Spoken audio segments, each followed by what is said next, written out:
join me today on an adventure in downtown Louisville, Kentucky. This first stop is going to be registered on the roadside attractions. It is one of the things that you will see in Louisville, Kentucky that stands out. It is located at the Louisville Slugger Museum and Factory at 800 West Main Street in downtown Louisville. This baseball bat was installed before the museum opened and was designed to be a plumbing vent to gain the city's approval to be built and constructed. The Big Bat in Louisville is 120 feet tall. It weighs 68,000 pounds. It is a replica of Babe Ruth's bat, but also functions as a plumbing vent, as I said before, for the museum's basement. A lot of people get their picture taken next to this bat, so you can just see how small you are, or how big the bat is. It is the largest in the world.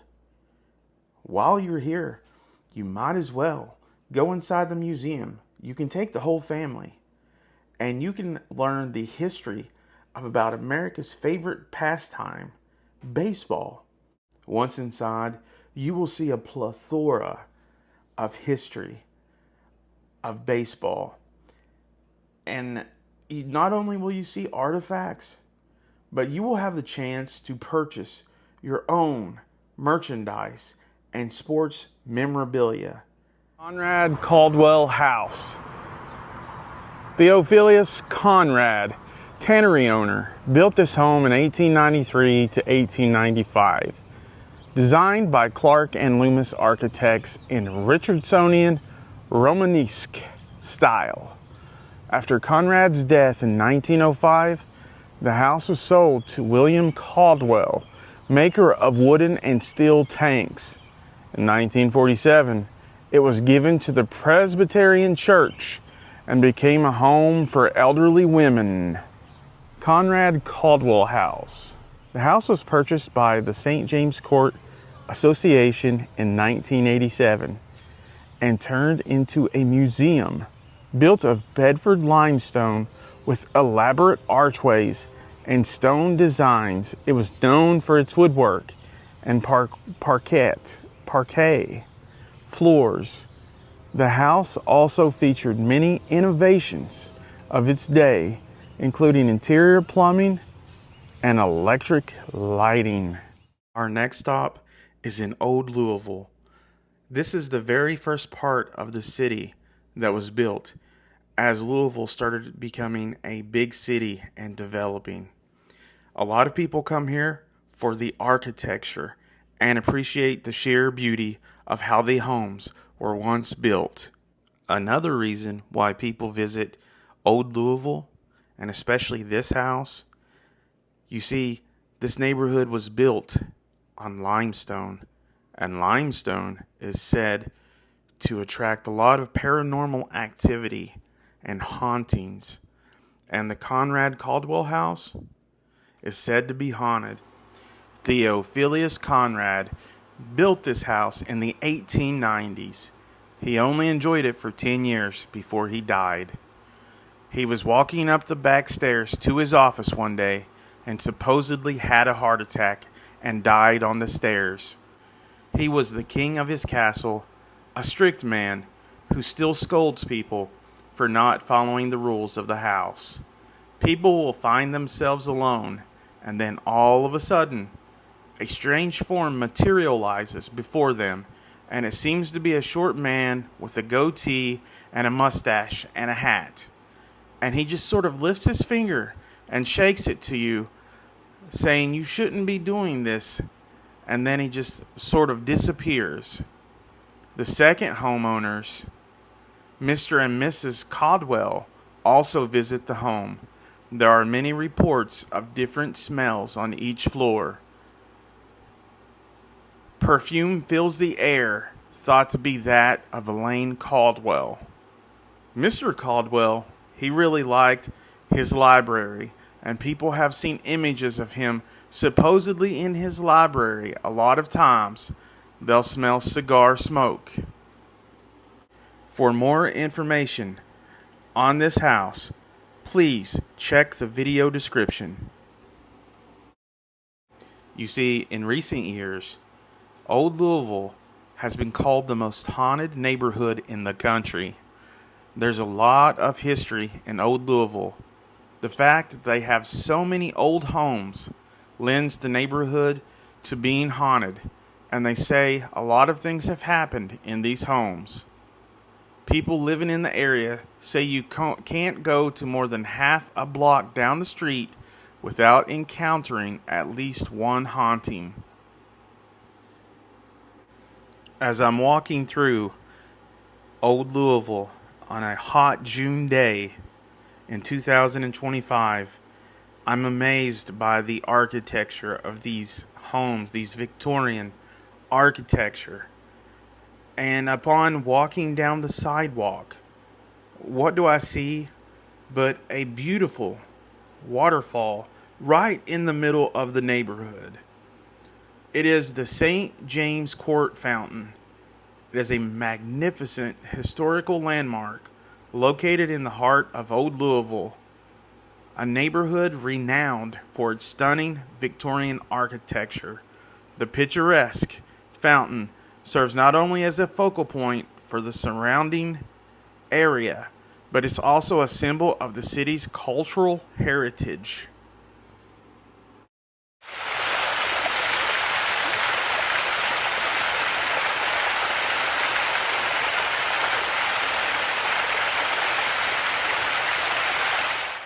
If you've had a busy day and you find yourself needing to stop and just clear your mind and just look at something simple and beautiful, well then, look no farther.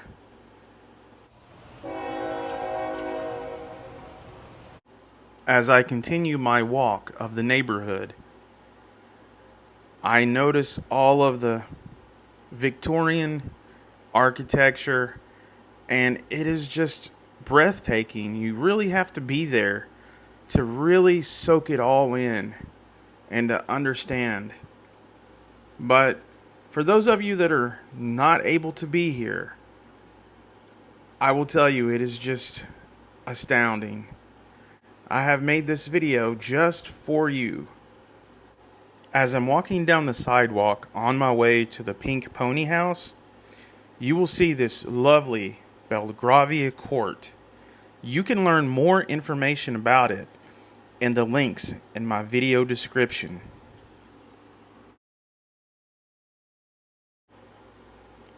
And then straight across from that, I make my way over to a place that they call the Pink Pony or the Pink Pony House.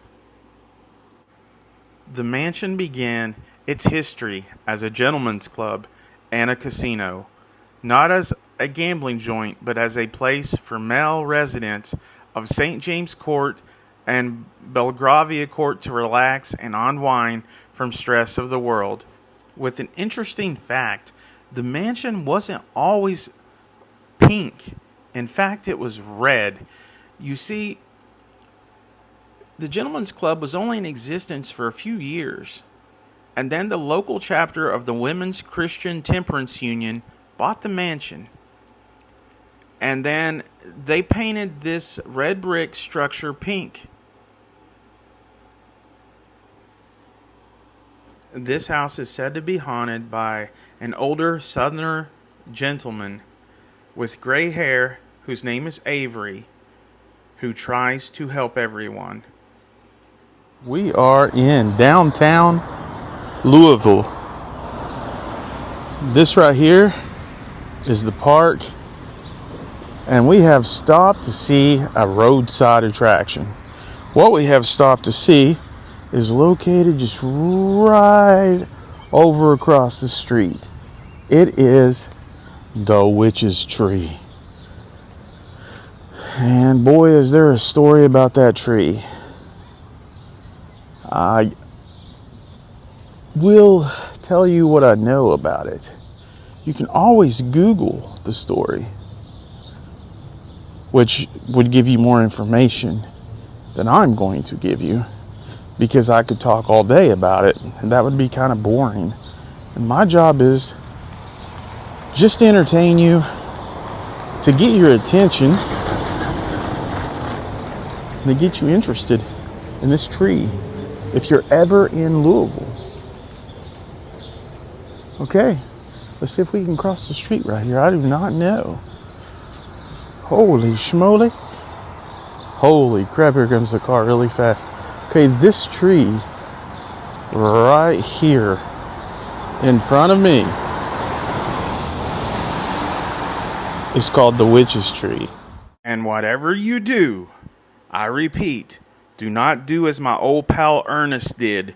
The night before Halloween, Like tonight. when a world Like you. places his hand on a tree like this and says, Yea, I call thee forth, Trantor. but what are the chances of that happening? In fact, you should be very respectful to this tree. After all, it is the witch's tree. You don't want to get cursed. This tree right here was where witches would gather. And I don't know if they did sacrifices or just had meetings around the tree, but this was their tree. And the mayor then had the tree chopped down. And as the story goes, the witches put a curse upon Louisville. And a year later, a terrible tornado came through the town. There were many deaths and casualties. And they say that during the tornado, that a bolt of lightning came out of it and hit right where the old witch's tree was. And a new tree started to grow where the witch's tree was. And this tree is that very tree. And people come from all over to see this tree, and they place gifts and trinkets on the tree. Oh wow. I'm looking up in the air here. You can see the tree has all these unique formations on it. And if you look up in the air here at these limbs, there are beads hanging everywhere from this tree. I don't know if you're going to be able to see it or not. There are quite a lot of them. I'm going to zoom in there on the tree limbs, and as you can see, there are those necklaces just hanging from the trees. And people give gifts and trinkets to the tree and pay their respects to this very day.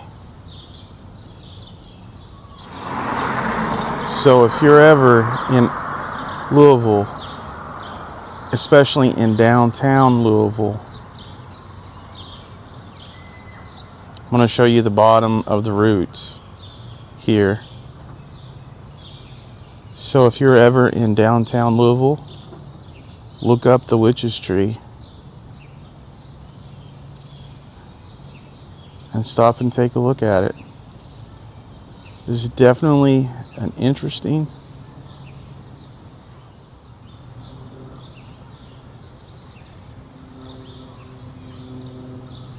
Anyways, guys, I will include all the information that you need to visit the witch's tree if you're ever in the Louisville or the Old Louisville downtown area. Thank you for watching my channel. Please smash that like button and subscribe to the channel. And until next time, I'll see you on the next adventure.